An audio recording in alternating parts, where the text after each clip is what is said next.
নমস্কার, তন্দ্রা লিটল ওভেনে আপনাদের সকলকে স্বাগত। আজকের রেসিপি ডিম ঝিঙের রসা। এই রান্নাটা করা একদম সহজ, যে কেউ পারবে করতে, আর খেতে অসাধারণ লাগে।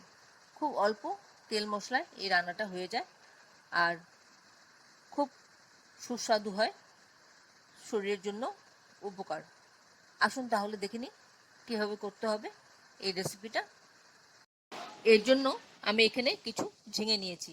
এই ঝিঙেগুলো আমি ভালো করে ধুয়ে পরিষ্কার করে নিয়ে আসছি, আর ঝিঙেগুলোর খোসা ছাড়িয়ে টুকরো টুকরো করে আমি আপনাদেরকে দেখাচ্ছি কীভাবে রান্নাটা করব। ঝিঙেগুলোকে ভালো করে কেটে টুকরো টুকরো করে ধুয়ে নিয়ে এসেছি, আর এর সাথে আমি যা যা নিয়েছি সেগুলো বলছি। আমি এখানে আলু নিয়েছি, এরকম ছোটো ছোটো টুকরো টুকরো করে নিয়েছি, আর নিয়েছি পেঁয়াজ আছে, রসুন আছে, আর কাঁচা লঙ্কা আছে। এগুলো সবকটা লাগবে। এছাড়া আর যা লাগবে সেগুলো আমি আপনাদেরকে একে একে বলছি। লাগবে একটা ডিম, আর তারপর আর যা যা লাগবে আমি বলছি পরে। এখানে কড়াতে অল্প তেল দিয়ে দিলাম, সর্ষের তেল। তেলটা একটু গরম হলে আলুগুলি ভেজে নিচ্ছি। আমি এখানে 1 টেবিল স্পুনের মতো তেল দিয়েছি, আর দিচ্ছি হলুদ গুঁড়ো আর নুন স্বাদ মতন। এবার সবটা ভালো করে মিশিয়ে লাল লাল করে ভেজে তুলে নিচ্ছি।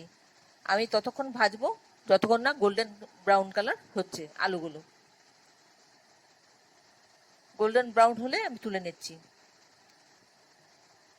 আপনারা কে কোথা থেকে আমার এই রেসিপিটা দেখছেন প্লিজ একটু কমেন্ট বক্সে কমেন্ট করবেন, আমার তাহলে খুব ভালো লাগবে। আর নতুন কোনো বন্ধু প্রথমবার আমার চ্যানেলটাকে দেখে থাকলে আপনাকে একটা বিগ হাগ জানাচ্ছি। চ্যানেলটাকে সাবস্ক্রাইব করে নেওয়ার জন্য অনুরোধ রইল। পাশে বেল আইকনটা অ্যাক্টিভেট করে নেবেন, যাতে পরবর্তী আমার সমস্ত রেসিপির নোটিফিকেশন সবার আগে আপনার কাছে এসে পৌঁছয়। আর আপনি যদি ফেসবুক থেকে দেখে থাকেন তাহলে ফলো অপশনটা ক্লিক করবেন আর একটা লাইক দেবেন, তাহলে আপনি আমার সাথে জুড়ে যাবেন। আপনি আমার সাথে জুড়ে গেলে আমার সমস্ত রেসিপির নোটিফিকেশন সবার আগে আপনার কাছে এসে পৌঁছে যাবে। আমার আলুটা ভাজা হয়ে গেল, আমি তুলে নিলাম। এবার ওই তেলেই ডিমটাকে ভেঙে ভেজে নিচ্ছি। আমি ডিমটা ঝুড়ো করব। ডিমটার মধ্যে এবার আমি একটু নুন দিয়ে দেব।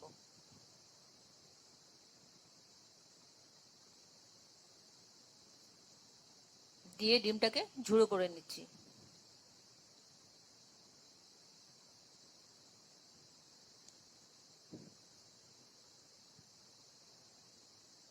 এই রান্নাটা করা একদম সহজ, যে কেউ পারবে করতে, খেতে কিন্তু অসাধারণ লাগে।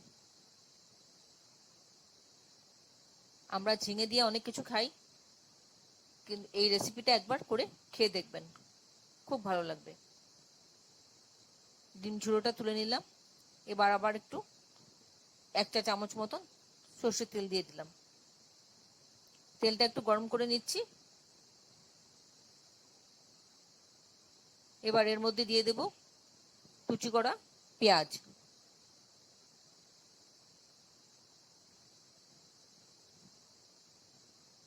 আর দেব রসুনটা থেতো করে নিয়েছি, থেতো করা রসুন, আর দিলাম কাঁচা লঙ্কা দুটো, দিয়ে ভালো করে ভেজে নিচ্ছি যতক্ষণ না কাঁচা গন্ধটা চলে যায়। এবার এর মধ্যে দিয়ে দিলাম আদা বাটা 1/2 টিস্পুন, জিরে বাটা 1/2 টিস্পুন, দিয়ে ভালো করে মিশিয়ে নিচ্ছি।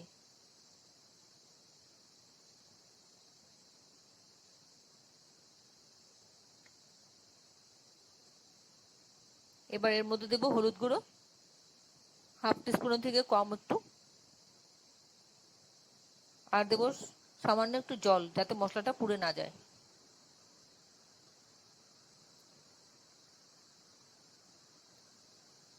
মশলাটা একটু ভাজা ভাজা করে নিচ্ছি।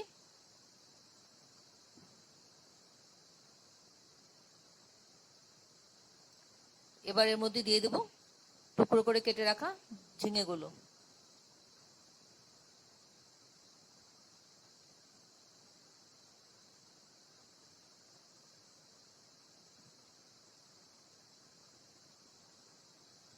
নুন দিয়ে দিচ্ছি, যাতে ঝিঙেটা তাড়াতাড়ি নরম হয়ে যায়।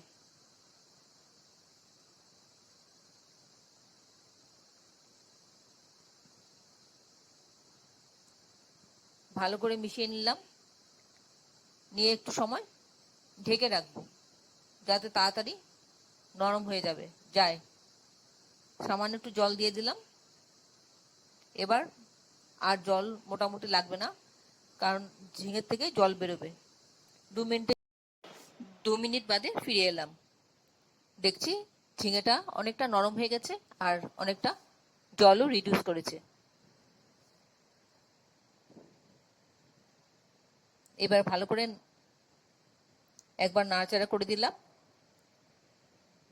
তারপর এর মধ্যে ভাজা আলুগুলি মিশিয়ে দিচ্ছি। এবার আলু আর ঝিঙে একসাথে খানিকক্ষণ রান্না হবে। এতে আলুটা নরম হয়ে যাবে, ঝিঙেটা থেকেও অনেকটা জল বেরিয়ে আসবে। সামান্য একটু জল দিয়ে দিলাম, আর একটু সেদ্ধ হবে তার জন্য।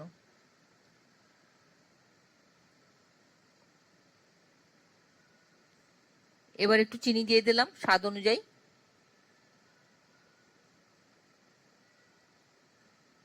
একটু চিনি দিলে খেতে বেশ ভালো লাগে।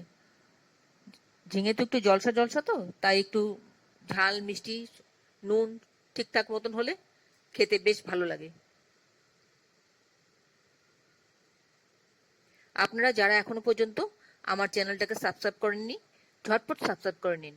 আপনাদেরকে আমাদের মাঝে দেখতে পেলে আমাদের খুব ভালো লাগবে। এবার উপর থেকে ডিম ঝুড়োটা দিয়ে দিলাম। এবার ডিম ঝুড়োটা দিয়ে খানিকক্ষণ ভালো করে মেশাবো। একটু 2 মিনিট মতন রান্না হবে আরো। এমনিতে এই রান্নাটা খুব ঝটপট হয়ে যায়, কিন্তু এই আলুটা যতক্ষণ না সেদ্ধ হয় ততক্ষণ পর্যন্ত একটু অপেক্ষা করতে হয়। একটু 2 মিনিট মতন হবে, তার উপর থেকে এবার একটু গরম মশলা দিয়ে দিচ্ছি, 1/2 টিস্পুন। গরম মশলাটা ভালো করে মিশিয়ে মিনিট খানেক বাদে আমি ঢেকে দেবো স্ট্যান্ডিং টাইমের জন্য। স্ট্যান্ডিং টাইম দিয়ে তারপর আমি প্লেটিং করে নেব। আশা করি আপনাদের আমার এই সহজ রেসিপিটা খুব ভালো লেগেছে। যদি ভালো লেগে থাকে অবশ্যই একবার এভাবে করে খাবেন, আর দেখে যদি ভালো লাগে থাকে তাহলে একটা লাইক দেবেন, আর বন্ধুদের সাথে অনেক অনেক শেয়ার করবেন। একদম সহজ রান্না, খেতে কিন্তু অসাধারণ হয়। আমি বারবার বলছি আপনারা করে খাবেন। আমার প্লেটিং হয়ে গেল। এতক্ষণ ধৈর্য ধরে আমার এই রেসিপিটা দেখার জন্য আপনাদেরকে অসংখ্য অসংখ্য ধন্যবাদ। আপনারা সকলে ভালো থাকবেন, সুস্থ থাকবেন, ঈশ্বরের কাছে এই কামনা করি। আর এই ধরনের নতুন নতুন রেসিপি দেখতে আমার চ্যানেলটাকে সাবস্ক্রাইব করে নেবেন, পাশে বেল আইকনটা অ্যাক্টিভেট করে নেবেন, যাতে পরবর্তী আমার সমস্ত রেসিপি নোটিফিকেশন সবার আগে আপনার কাছে এসে পৌঁছয়। আপনার যদি কোনো প্রশ্ন থাকে আমার এই রেসিপি সম্পর্কে কমেন্টসে জানিয়ে দেবেন, আমি আপনাদের প্রশ্নের উত্তর দিয়ে দেব। তাহলে ভিডিওটা আজকে এখানে শেষ করছি। ভালো থাকবেন পরিবারের সকলকে নিয়ে। নমস্কার।